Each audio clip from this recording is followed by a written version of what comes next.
House number 1 currently has 15 to 17 offers, has an above list cash offer as well as high over list, waiving items, and paying additional out of pocket.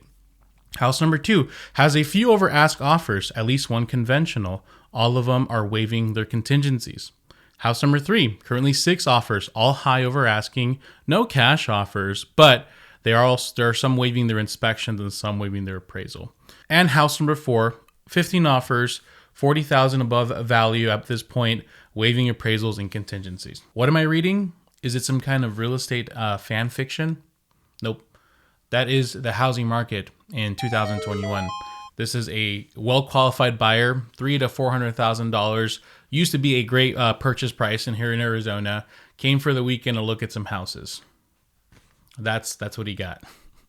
There's a crisis going on right now. And I've been cute about it. And I've been like, we'll see. But this past 2 weeks has been the most brutal 2 weeks in my real estate career. At this point, if you're thinking about getting a house, you need to make a love letter and a sonnet to the homeowner. You need to sell a kidney. You need to guarantee your firstborn to the seller. And you got to freaking make pacts with dark gods at this point to get a house. It's just insanity what's happening. And not only that, but all this insanity is driving the values to go higher. I've talked about this before. You guys have probably watched some of my friends' videos about this topics, but let me talk to you about the housing value crisis that's going on right now. I don't know about a crash. I don't know about all that down the road. But right now, there is a housing value crisis. And if this crisis continues, it's not going to go look not only for the housing market and for the United States, but just first-time home buyers in general. Let me explain to you how things normally work. So if there is a house in the neighborhood, let's call it House A. When they value this property, they're going to use what's called comparables, or comps for short. So they're going to look at other properties that have similar features, square footage, and value it the same. And now sometimes the seller justifies asking for a little more because they might have something special, or maybe they have the patience and, well, should I say the greed to try to get more money out of their house. And this is definitely true when, let's say, somebody remodels their house from head to toe. So let's say they decide to list their price for $310. What happens? If they're successful in doing this, what this has done now is it's set up the threshold higher. Now, if a similar house to like this, even though it doesn't have similar features, gets on the market, they're no longer going to be using the $300,000 number. They're going to be using that $310 number. And the cycle continues and continues. And this is what drives up values 3 to 5% in a housing market, in a healthy housing market at least. And the way this would differ sometimes is if there's a certain area or type of house that needed more demand. So for example, you might know of a neighborhood with really great school districts, or in this neighborhood, they saw the most beautiful dog that ever existed. His name's Walter Vidana, and he just captured the hearts and souls of everybody that would drive by. Now, if there's a house for $300,000, even if it doesn't have the nicer features, they're going to be overbidding. They might offer $305, they might offer $310, $315, and in rare situations, they would waive their appraisal, meaning if it didn't appraise at $310, because remember, the appraisals are going to try to keep values about where it need to be, they're going to come up with the difference cash. In this situation, you're guaranteeing you're raising the threshold of the values. In this kind of market, what makes a buyer higher quality or more attractive to the seller was how well qualified you are. So any buyers who had a 750 plus credit score, they had their down payment of 10% or higher, they had a really stable job, they would come in and they would be the daddies. This has created for the last decade, I don't want to say this sense of superiority, see if I can even freaking say the word correctly, but it definitely created, people are well aware that if they're in this position where they're a higher quality buyer, they expect a little discount. So maybe a higher quality buyer would approach a situation, and because they're higher quality, they're putting 20% down, or they have a high credit score, they might say, hey, let's offer $10,000 below value on this because we are guaranteeing the financing, as opposed to someone who offers more and it's very shaky. Because at the end of the day, the listing agent and the seller, not only do they want the highest priced offer, but they want the most reliable one that's going to close. In order to keep this cycle going, there needs to be a healthy balance of supply and demand. Nothing new I'm talking about here. Everybody knows, hey, if there's a certain amount of demand and there's low supply, it's going to be, prices are going to go up. If it's low demand and high supply, prices are going down. In reality, I think the laws of supply and demand here have been on an extreme level. It's hypothetical situations that you would never think would happen. but it's happening. Let's use the same example as before. In today's market, a house for $300,000, we usually maybe sells for 310 or even higher, little if it's really in high demand or there's an extremely highly qualified buyer, whatever the case may be. Well, what happens now is this house gets listed for 300,000, and the supply is absurdly low to the point where it's laughable. Like right now in Arizona, I think there's 3,000 listings or something like that. And the demand is monstrously high that it becomes an automatic bidding war. And it's very common to see this situation play out just like I read to you. 10 offers, 20 offers, 30 offers. And what happens in this situation is it creates a mania or a frenzy in these buyers' minds. They have to compete. They have to compete. This used to be not really much of a problem, and let me explain why. Because the appraiser would usually step in down the road and say, hey, this house isn't worth that much. We have to reduce the price. And the seller would be, oh, well, we tried. The problem is our people are waiving their appraisals.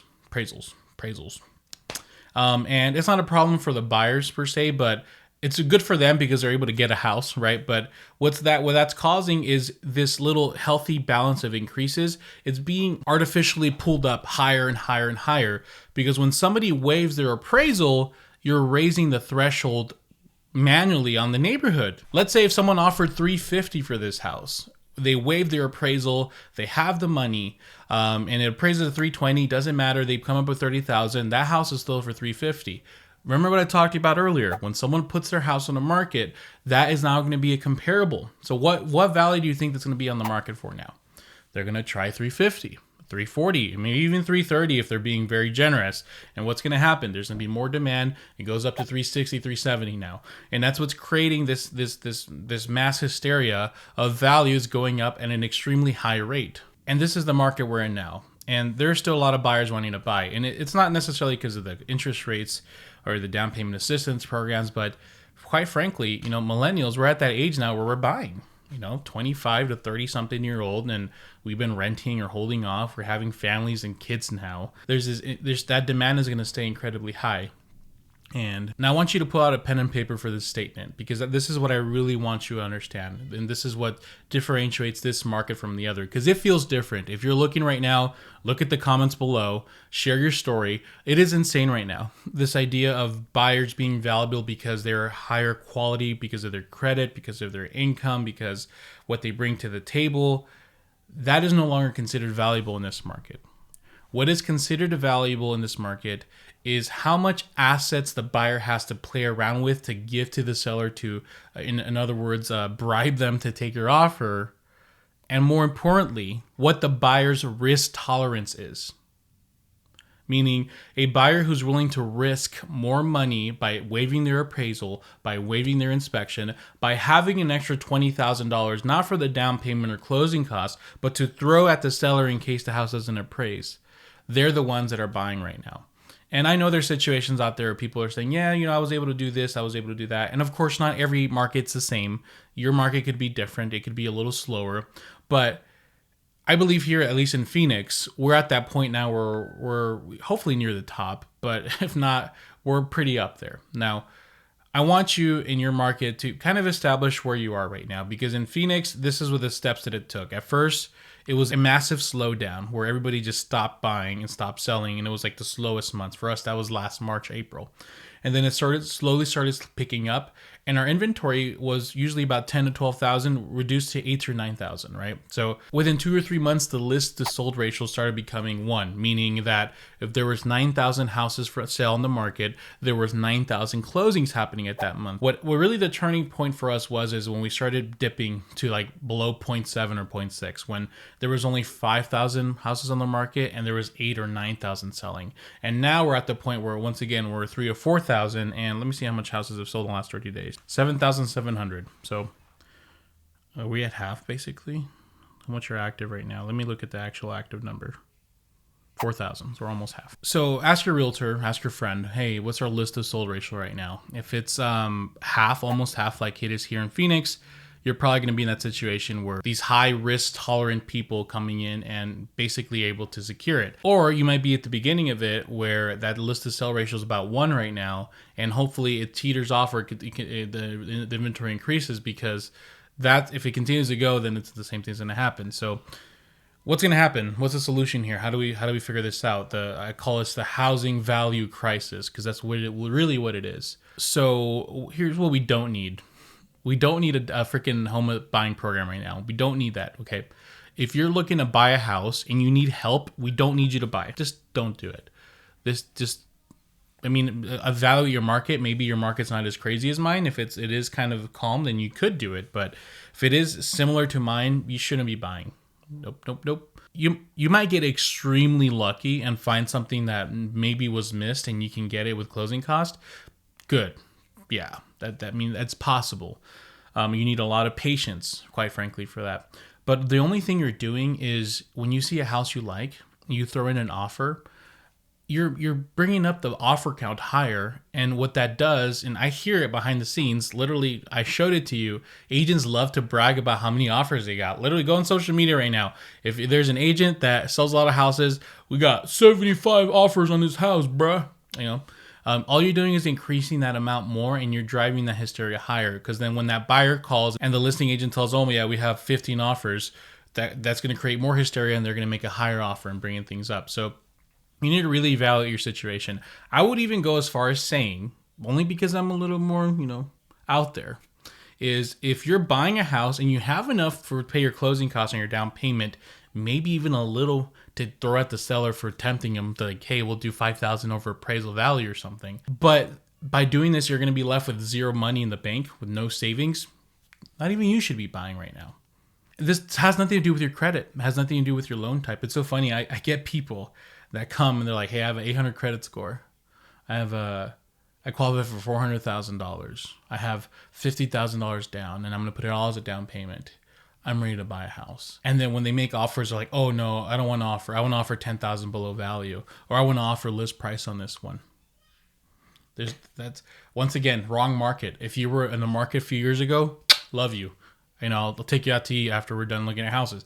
In this market, if you don't have the ability to take a risk and go and throw money and waive things, it's going to be harder for you to get a house. What we do need, we need sellers to sell right now, more than ever. The only problem is that when sellers sell, they have to live somewhere. So they have to buy another house. And then because they have so much cash because of the freaking equity, they're one of those crazy, situations where they have to increase their values. So what happens here? So I don't know. I mean, if I can put myself out there, maybe create some kind of tax credit for move up buyers, or give some kind of program for them, because right now we need sellers like you wouldn't believe. Problem is that there's only one or two sellers that come at the market at the same time. We need a big rush of them to really slow things down, to calm the freaking crazy buyers out there so they can buy and just kind of ease things out. So if you're thinking about selling and you have a lot of equity and you're like, hey, maybe I can go rent, maybe I can go live with family for a bit, and I can wait when constant calm down to see how things are. Not only are you helping yourself, but you're doing a great service for your country, because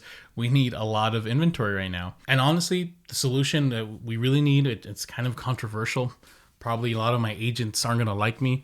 I don't know why agents like me. I always talk crap about them, but they like me. Is we need some kind of supervision on these values. Like, we need to put a limit. I know that's insane, and it's like, well, sellers are like, it's a capitalist society. I want to make as much money as possible. America. Yeah, okay. But that has caused this already. And I think the general housing market is more important than you making another $20,000 or $30,000. This is not going to happen. But if there's some kind of supervision or some kind of board or something watching over these values to make sure they don't continue to rise. If there's multiple offers, make sure they don't exceed a certain price. Like, I love that HUD. When it used to be, back in the day, it used to be most of the foreclosures. Technically, a HUD home is a foreclosed FHA home. They gave the first week or two for first-time home buyers, not investors. So that way, first-time home buyers always had the chance. So if there was some kind of thing that would force this, that would be amazing.